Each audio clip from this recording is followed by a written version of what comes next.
Hello everyone, ये हमारी polity की सीरीज़ चल रही है और हमने अभी तक इसमें फंडामेंटल ड्यूटीज़ तक कवर कर लिया है। आज हम जो है federal dynamics in India cover करेंगे।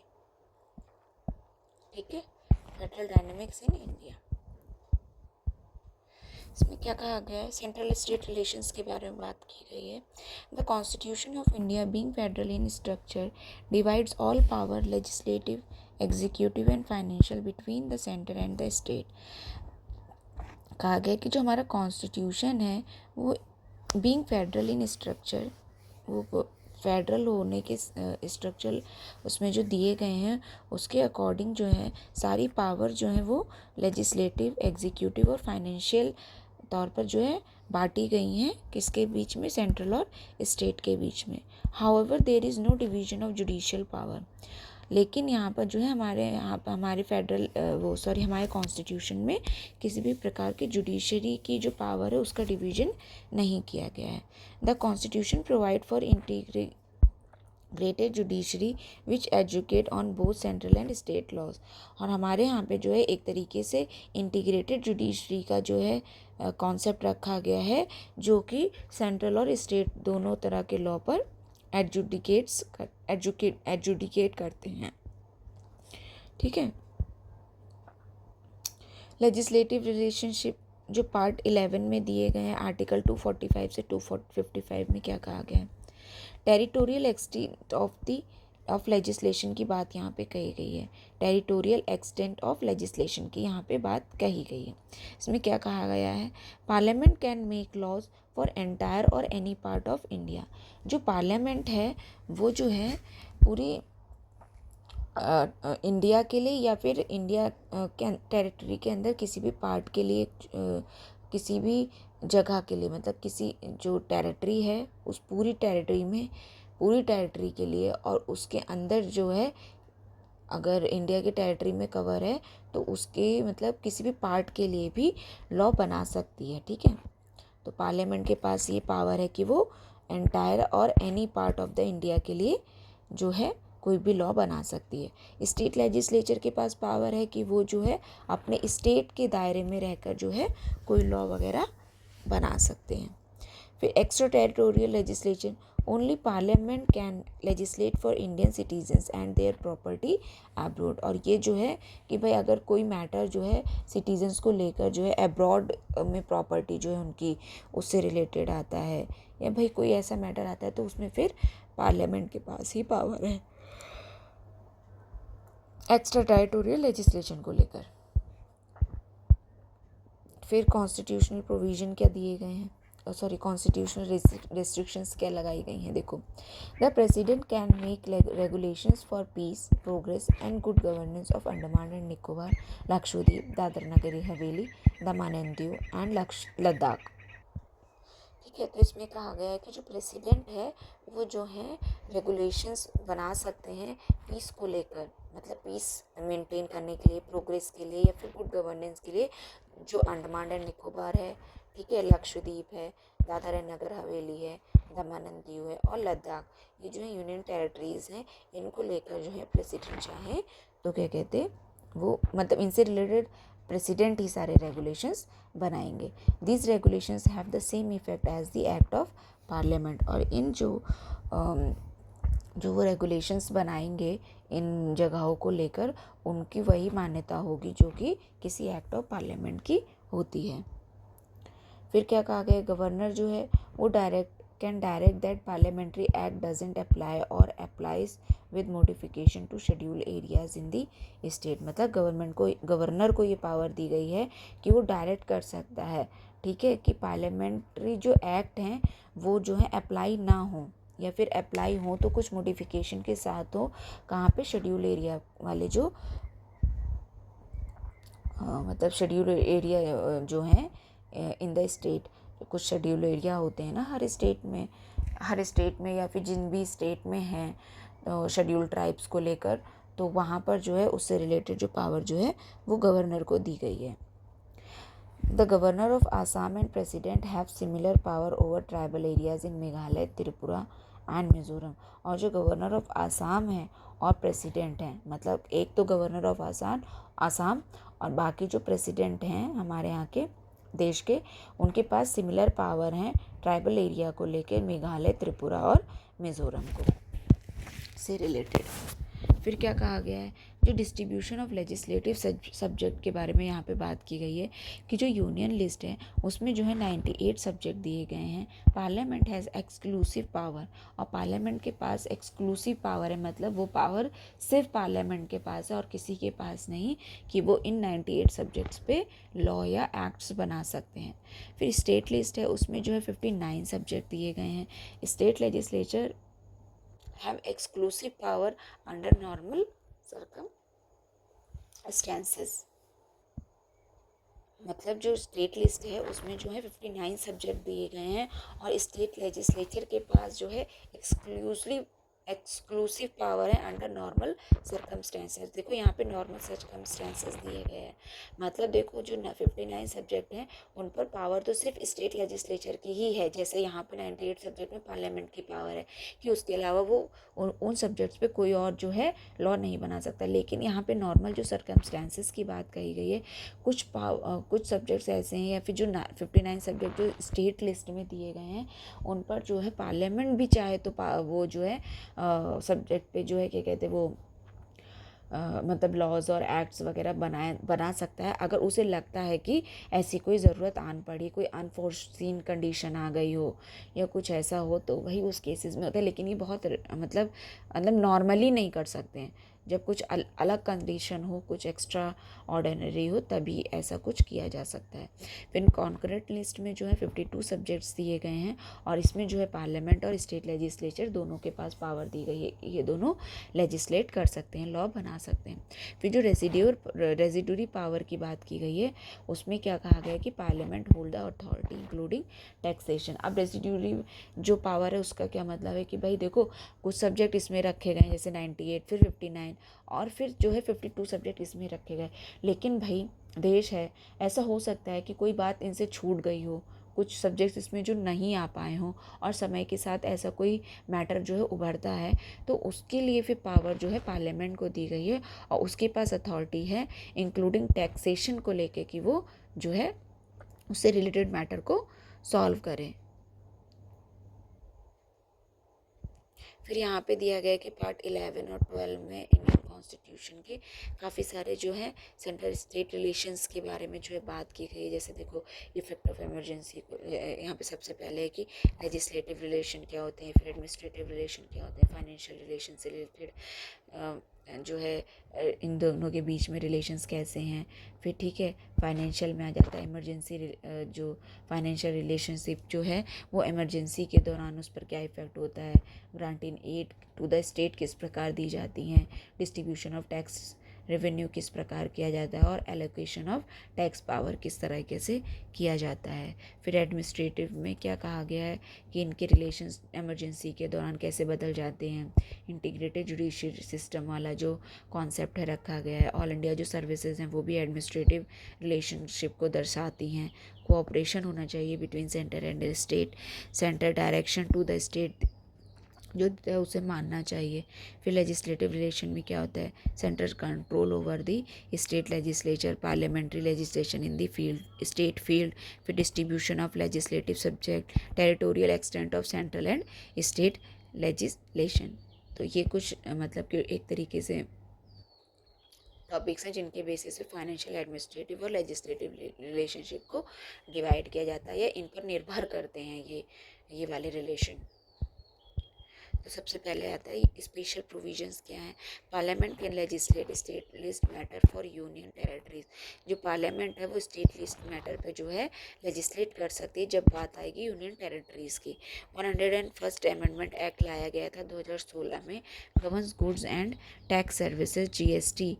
Parliament has exclusive power for inter state trade and commerce. मतलब जो है 101 जो है अमेंडमेंट एक्ट लाया गया था 2016 में, जिसके द्वारा जो है गुड्स एंड सर्विसेज जो टैक्स था उसे एक तरीके से इम्पोज किया गया या फिर उसको गवर्न किया गया है।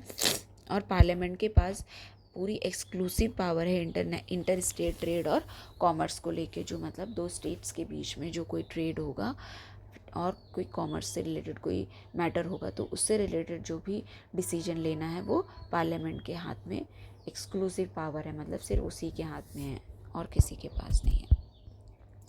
फिर क्या है, लॉ प्रेसिडेंस, मतलब यूनियन लिस्ट जो मतलब कि किस तरीके से जो है किसके लॉ की कितनी मान्यता है या कौन कितनी वो रखता है, किससे पहले आता है क्या। देखो यूनियन लिस्ट सबसे पहले, फिर कंकरेंट लिस्ट आती है, फिर स्टेट लिस्ट आती है, ठीक है। फिर state laws can prevail if they receive presidential and order. देखो इसमें क्या कहा गया है, देखो यूनियन लिस्ट है सबसे पहले, फिर कंकरेंट लिस्ट है, फिर स्टेट लिस्ट है। अगर कोई मैटर है तो इन सब पे देखो सबसे पहले पार्लियामेंट का हक बनता है, ठीक है, कि वो लॉ बनाए। अगर जो है प्रेसिडेंशियल एसेंट मिल गया है किसी लॉ को लेकर, तो फिर जो स्टेट लेजिस्लेचर है वो भी पर्टिकुलर में जो है लॉ बनाएगा और उसका लॉ भी प्रिवेल करेगा। लेकिन उसके लिए प्रेसिडेंशियल एसेंट मिलना ज़रूरी है। अगर आपने किसी टॉपिक पे या किसी मैटर पे, जैसे स्टेट लिस्ट में मान लो कोई, फ़िलहाल स्टेट इसी में बना सकता है और सेंटर चाहे पार्लियामेंट चाहे तो वो इन तीनों पे बना सकता है। लेकिन जो स्टेट लिस्ट वाला है जैसे कि सिर्फ स्टेट बना सकता है इस पर, फिर अगर मान लो स्टेट ने बनाया फिर इन्होंने स्पेस बना दिया तो फिर जो है यूनियन लिस्ट वाला जो लॉ है वो प्रिवेल कर जाएगा। लेकिन अगर क्या कहते हैं इन्होंने पहले से प्रेसिडेंशियल एसेंट ले रखा है तो फिर इनकी ही मतलब कि लॉ की मान्यता रहेगी, फिर इनका जो लॉ है वो नल एंड वॉइड नहीं होगा एक तरीके से। Parliamentary legislation in the state field क्या होता है भाई, पार्लियामेंट जो स्टेट की फील्ड में जो लॉज वगैरह बनाते हैं वो कौन से टॉपिक है उन पर बनाते हैं। राज्यसभा का resolution, Rajya Sabha resolution passed in the national interest with 2/3 majority of members present and voting.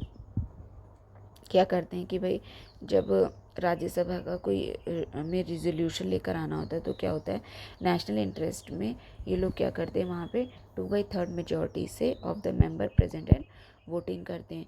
Valid for 1 year, can be renewed definitely, not exceeding 1 year at a time. मतलब ये जो है सिर्फ 1 साल के लिए वैलिड होता है और उसको जो है रिन्यू किया जा सकता है इनडेफिनेटली, लेकिन एक बार में 1 साल से ज़्यादा के लिए नहीं। मतलब आप कर कितनी भी बार सकते हो लेकिन एक बार में जो होगा वो 1 साल के लिए होगा, फिर दोबारा करना होगा तो आपको फिर से 1 साल के लिए ही करना होगा। फिर law ceases to operate 6 month after the resolution expire. अभी मान लो आपने 1 साल के लिए करा था उसे रिन्यू, ठीक है, फिर आप जो है क्या कहते हैं 1 साल हो चुके हैं और 6 महीने का टाइम और मिलेगा, उसके बाद जो वो लॉ है वो मतलब ख़त्म हो जाएगा अपने आप, अगर आपने उसे रिन्यू नहीं करवाया, मतलब पार्लियामेंट ने उसे रिन्यू नहीं किया तो। यहाँ पे देखो समझो कि इसमें क्या कहा गया है कि भाई पार्लियामेंट जो है जो स्टेट लिस्ट में जो मैटर दिए गए हैं उन पर जो है कब मतलब लॉ बना सकती है। ऐसा करने के लिए जो है राज्यसभा ने अगर 2/3 मेजॉरिटी से जो है उसके मेंबर ने प्रेजेंट और वोटिंग कर दिया है कि भाई उन्होंने एक तरीके से रिजोल्यूशन पास कर दिया है कि हाँ भाई पार्लियामेंट जो है लॉ बना सकती है, तो वो ऐसा कर सकती है और वो वाला लॉ जो है 1 साल के लिए वैलिड रहेगा, ये सारी जो प्रोविज़न रिलेटेड थे उससे, ठीक है। तो इसमें ये कहा गया कि अगर पार्लियामेंट जो है लेजिस्लेट करती है स्टेट फील्ड में तब उसके लिए राज्यसभा को जो है रिजोल्यूशन पास करना होगा, तब ये कर सकते हैं। उसके बाद दूसरा आता है अगर कहीं नेशनल इमरजेंसी लगी हो, जैसे कि पार्लियामेंट, तब क्या करते हैं कि parliament can legislate on state list matter including GST, ठीक है। तो पार्लियामेंट जो है लेजिस्लेट कर सकती है स्टेट लिस्ट पे इंक्लूडिंग जीएसटी वाले मैटर पे भी। Law lab 6 month after the emergency act, और इसमें भी यही कहा गया है कि लॉ जो है आफ्टर 6 मंथ जो है मतलब अगर इमरजेंसी ख़त्म हो गई है उसके 6 मंथ बाद जो है लॉ भी ख़त्म हो जाएगा, लैप्स हो जाएगा। फिर कहा गया है कि जो स्टेट लॉ है में consist but parliamentary law prevails in case of conflict, coexist but parliamentary law prevail in case of conflict. इसमें कहा गया जो स्टेट लॉ है अगर उन्होंने भी पर्टिकुलर सब्जेक्ट पे कोई लॉ बना रखा है, ठीक है, तो भाई उनका लॉ भी जो है साथ साथ चलेगा, हो वो उसको ख़त्म नहीं किया जाएगा। लेकिन अगर पार्लियामेंट ने भी लॉ बनाया है तो फिर क्या कहते हैं पार्लियामेंट का लॉ जो है प्रिवेल करेगा, मतलब उसको जो है उस स्टेट लॉ से ऊपर रखा जाएगा। फिर क्या कहा गया है, जो स्टेट रिक्वेस्ट है, अगर स्टेट खुद रिक्वेस्ट करे कि भाई सेंटर जो है उनकी लिस्ट में जो है लॉ बना दे, तब भी जो है पार्लियामेंट में लॉ बना सकती है कि 2 और मोर स्टेट जो हैं वो ऑफ स्टेट लेजिस्लेचर में request parliament to enact laws on state list matter. अगर दो और दो से ज़्यादा यहाँ पे दिया गया है, जो वही मतलब एक सिंगल आके स्टेट कहेगी तब नहीं, अगर 2 और 2 से ज़्यादा स्टेट जो है, स्टेट लेजिस्लेचर जो है वो आके रिक्वेस्ट करता है पार्लियामेंट से कि वो इनैक्ट कर दे law on state list matter, तो वो जो है क्या कहते हैं, these law apply only to requesting state and other may adopt them or later. तो क्या कहते हैं, ये जो है पार्लियामेंट उनकी स्टेट लिस्ट वाले मैटर्स पे जो है क्या कहते हैं लॉ बना सकता है, लेकिन ये जो लॉ बनाएंगे ये उन्हीं स्टेट पे लागू होंगे जिन्होंने रिक्वेस्ट की थी, और बाकी स्टेट पे थोपे नहीं जाएंगे। मतलब अगर वो चाहें तो अडॉप्ट कर सकते हैं लेटर, लेकिन अगर ना चाहें तो कोई ज़बरदस्ती नहीं। ओनली पार्लियामेंट कैन अमेंड और रिपील सच लॉ। और ऐसे जो कोई लॉ बना दिए गए अगर एक बार, तो सिर्फ पार्लियामेंट के पास फिर पावर है कि उन्हें अमेंड और रिपील करे, भले ही वो स्टेट लिस्ट से मैटर करते हों उस स्टेट की। तो लेकिन अगर एक बार इनसे रिक्वेस्ट करी है स्टेट लेजिस्लेचर ने, तो फिर सारी अथॉरिटी जो है उसकी पावर जो है फिर पार्लियामेंट के पास आ जाती है। कहीं पर इंटरनेशनल एग्रीमेंट की बात हो रही हो तो भी जो है पार्लियामेंट स्टेट सब्जेक्ट्स में जो है क्या कहते हैं लॉ बना सकता है। Parliament can legislate to implement international treaty और एग्रीमेंट। ठीक है, कोई इंटरनेशनल ट्रीटी और एग्रीमेंट को जो है एक तरीके से इम्प्लीमेंट करने के लिए जो है वो जो है लॉ वगैरह बना सकता है, जैसे कि जिनीवा कन्वेंशन वगैरह से हो गए, एक्ट हो गया 1960 का, तो ये सब इम्पोज करने के लिए जो है पार्लियामेंट लॉ बना सकता है। फिर कहीं पर अगर प्रेसिडेंट रूल लगा हो, ठीक है, तो laws made by the parliament during president's rule remain effective after the rule and unless the repeal by the state legislature. मतलब अगर प्रेसिडेंट रूल लगा है तो अगर पार्लियामेंट ने कोई लॉ बनाया स्टेट मैटर के सब्जेक्ट पे, स्टेट में जो सब्जेक्ट है उन पर, ठीक है, तो भाई वो जो है इफ़ेक्टिव रहते हैं।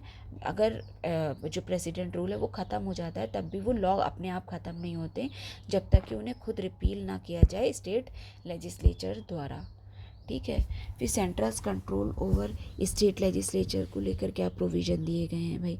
गवर्नर्स पावर कैन, गवर्नर की क्या पावर है इससे रिलेटेड, वो जो चाहे तो रिजर्व कर सकता है bill for the president consideration. मतलब अगर उसे लगता है, जैसे कि देखो बिल पास हुआ स्टेट लेजिस्लेचर में, ठीक है, फिर वो जो है एसेंट के लिए जाएगा गवर्नर के, जैसे कि सेंटर में प्रेसिडेंट के एसेंट के लिए जाता है, तो जब वो गवर्नर के एसेंट के लिए जाएगा तो गवर्नर के पास चॉइस होती है कि वो चाहे तो जो है पर्टिकुलर किसी बिल को जो है वो मतलब वो जो है क्या कहते हैं रिजर्व रख सकता है। ठीक है, और रिजर्व करके वो बिल जो है प्रेसिडेंट के कंसिडरेशन के लिए भेज सकता है। हु हैज़ एब्सोल्यूट वीटो, जिसके पास जो है, और फिर प्रेसिडेंट के पास जो है इस मामले के लिए एब्सोल्यूट वीटो है, वो जो चाहे डिसीजन ले सकते हैं under article 201। Central state bills example trade restrictions need presidential approval before introduction under article 304। इसमें क्या कहा गया है, कुछ जो सब्जेक्ट जो है सेंट्रल लिस्ट में दे रखे हैं, जैसे सेंट्रल स्टेट से रिलेटेड स्टेट लिस्ट में जो दे रखे हैं, मतलब स्टेट लिस्ट से रिलेटेड जो बिल्स वगैरह है, जैसे कि जो ट्रेड को रिस्ट्रिक्ट करते हैं, ठीक है, किसी प्रकार के, तो उसको फिर उससे रिलेटेड अगर कोई प्रोविज़न बनाना है तो फिर स्टेट को जो है प्रेसिडेंट का जो है अप्रूवल लेना पड़ेगा पहले उसे इंट्रोड्यूस करने से, मतलब पहले। ये आर्टिकल 304 में दिया गया है। फिर फाइनेंशियल इमरजेंसी के दौरान भी कुछ चेंजेस होते हैं। Centre can direct the state to reserve money, bill and other financial bills for president consideration during a financial emergency. मतलब ये कहा गया है कि जो फाइनेंशियल इमरजेंसी जब अगर लगी हो देश में कहीं, तो सेंटर जो है वो डायरेक्ट कर सकता है स्टेट को कि वो जो रिजर्व करे, जो मनी बिल है, जो मनी बिल है उसको जो है रिजर्व कर सकता है, और कोई अदर फाइनेंशियल बिल हो तो प्रेसिडेंट के कंसिडरेशन के लिए ड्यूरिंग फाइनल इमरजेंसी। फिर क्या कहा गया, जो गवर्नेंस ऑर्डिनेंस होते हैं, ठीक है, उसमें क्या चेंजेस होते हैं। Certain ordinance need presidential instruction before promulgation under article 213। अब कुछ ऑर्डिनेंसेस ऐसे हैं जो गवर्नर द्वारा लिए जाते हैं अगर, तो उसको जो है मतलब उन ऑर्डिनेंसेस को आप जो है लागू करने के लिए पहले जो है प्रेसिडेंशियल इंस्ट्रक्शन जो है फॉलो करेंगे, ठीक है, before promulgation of article under article 213। मतलब उनको जो है लागू करने से पहले आपको प्रेसिडेंशियल इंस्ट्रक्शन जो है उनकी ज़रूरत पड़ेगी। फिर एडमिनिस्ट्रेटिव रिलेशंस जो कि पार्ट 11 में दिए गए आर्टिकल 256 से 263 में, इसमें क्या चेंजेस होते हैं, जो डिस्ट्रीब्यूशन ऑफ एग्जीक्यूटिव पावर होता है उसमें क्या चेंज आते हैं, को existence with legislative power accept in specific cases. मतलब ये जो है एक साथ जो है लाई करते हैं, लेजिस्लेटिव पावर की तरह ही होता है। जब क्या कहते हैं एग्जीक्यूटिव पावर होती है वो भी मतलब जैसे तीनों लिस्ट वगैरह बांट रखी हैं उसी हिसाब से होती हैं एग्जीक्यूटिव पावर भी, एक्सेप्ट इन स्पेसिफिक केसेस, कुछ स्पेसिफिक केसेस को छोड़ दो तो। फिर क्या है, states executes laws on concurrent list unless a constitutional provision or parliamentary law gives this power to the centre. जो स्टेट एग्जीक्यूटिव है वो जो कॉन्करेंट लिस्ट में जो सब्जेक्ट दिए गए हैं, ठीक है, उनसे रिलेटेड जो भी क्या कहते मैटर होते हैं उन पर जो है क्या कहते स्टेट एग्जीक्यूटिव जो है स्टेट के जो एग्जीक्यूटिव हैं वो जो है लॉ बनाते हैं, और मतलब कि लॉ नहीं बनाते, उन्हें एग्जीक्यूट करते हैं, ठीक है। जो कंकरेंट लिस्ट में जो सब्जेक्ट दिए गए हैं उनको जो है एग्जीक्यूट, जो लॉ बन चुके हैं ऑलरेडी पार्लियामेंट द्वारा या स्टेट लेजिस्लेचर द्वारा, तो उनको जो एग्जीक्यूट करने की जो होल सोल जिम्मेदारी होती है, चाहे वो पार्लियामेंट के लॉ हों या फिर स्टेट लेजिस्लेचर के लॉ हों, दोनों लॉ पे जो है इस स्टेट ही एग्जीक्यूट करती है, उनको लागू जो है स्टेट ही करती है, ठीक है। जब तक कि कोई ऐसा प्रोविज़न ना बनाया गया हो कॉन्स्टिट्यूशनल और पार्लियामेंट्री लॉ जो कि give this power to the centre. अगर कोई स्पेशल पावर के दौरान जो है अगर सेंटर को ये ड्यूटी ना दी गई हो तब तक जो है जो स्टेट के जो मेंबर्स हैं या स्टेट के जो एग्जीक्यूटिव है वही इसको एग्जीक्यूट करेंगे। फिर ऑब्लिगेशन क्या है स्टेट और सेंटर के लेकर कि भाई जो आर्टिकल 256 दिया गया है उसमें कहा गया है कि जो state must ensure compliance with parliaments law, the centre can give direction. मतलब स्टेट जो है उसे जो है एक तरीके से तालमेल बना के चलना पड़ता है पार्लियामेंट लॉ के साथ, मतलब वो जो है उसे मना नहीं कर सकता। अगर ऐसी स्थिति आएगी तो फिर जो है स्टेट जो है उससे रिलेटेड फिर उसे डायरेक्शन देगा और जो उसे फॉलो करनी ही पड़ेगी। दो रिस्ट्रिक्शन कौन सी लगाई गई हैं स्टेट एग्जीक्यूटिव पावर पे, कंप्लायंस विद पार्लियामेंट्री लॉ, मतलब उन्हें जो है कंप्लायंस रखना पड़ेगा विद पार्लियामेंट्री लॉ के साथ, उनको जो है मानना ही पड़ेगा एक तरीके से, और अवॉइड करना पड़ेगा interference with central executive power. और अगर सेंटर की एग्जीक्यूटिव कहीं पावर है तो उसे जो है जो स्टेट एग्जीक्यूटिव है उसे जो अवॉइड करना पड़ेगा कि वो इंटरफेयर ना करे ऐसी जगह पर जहाँ पे स्टेट एग्जीक्यूटिव की पावर आ रही, सॉरी जहाँ पे सेंटर्स की एग्जीक्यूटिव पावर हैं। फिर आर्टिकल 365 में क्या दिया गया है, if a state fails to comply with the centrals direction, अगर स्टेट जो है सेंट्रल की डायरेक्शन पे कंप्लाई करने के मतलब उसे एक तरीके से फॉलो करने में फेल हो जाता है उसके अकॉर्डिंग, तो प्रेसिडेंट रूल में भी इम्पोज, तो फिर प्रेसिडेंट रूल जो है वो इम्पोज कर सकते हैं अगर सेंटर चाहे तो, ठीक है। Centre's direction to state, article 257 में जो है सेंटर द्वारा कुछ डायरेक्शंस दी गई हैं स्टेट को। यह कहा गया है कि direction can relate to communication, railway protection and schedule tribe welfare को लेकर जो है डायरेक्शंस दी जो है कम्युनिकेशन से रिलेटेड, कम्युनिकेशन से रिलेटेड, रेलवे प्रोटेक्शन से लेके और शेड्यूल ट्राइब से लेकर जो है कुछ जो है डायरेक्शन जो है वो दी गई हैं स्टेट को जो उन्हें माननी ही पड़ेंगी। Coercive section under article 365 applied here, और अगर नहीं मानोगे तो भाई वही वाला बात है कि भाई उनको फिर उन पर जो है एक्शंस लिए जा सकते हैं अगर वो नहीं मानेंगे ये सब बातें। तो फिर क्या कहा गया है, जो म्यूचुअल डेलीगेशन है और फंक्शन है उससे रिलेटेड यहाँ पे बात की गई है। इसको हम अभी यहीं पे कंप्लीट करते हैं, इसको हम जो है नेक्स्ट वीडियो में कंटिन्यू करेंगे। Thank you.